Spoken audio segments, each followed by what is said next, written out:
6 new clinical practice guidelines on venous thromboembolism have just been announced and are published in a special print edition of Blood Advances.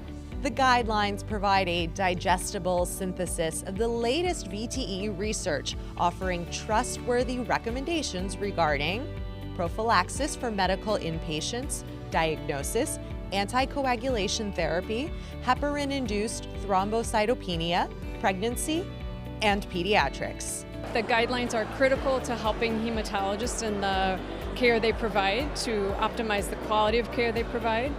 They provide them with good quality evidence and recommendations that also evaluate the benefits and harms of different care options for these patients. And they go into common questions that clinicians face in the diagnosis and management of these patients. And they're very specific, focusing on very concrete questions and trying to give the best evidence, the best advice that can be offered from the literature.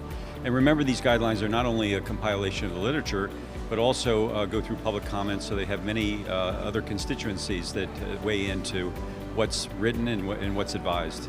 Development of the guidelines involved more than 100 thrombosis experts who reviewed evidence and formulated more than 200 recommendations on VTE. The results were discussed in depth here at the annual meeting. This is all about pushing the guidelines out, disseminating them to the end users so that they can apply the recommendations to their patients. And so we have experts here who participated very actively in the panels and in the process of developing these recommendations.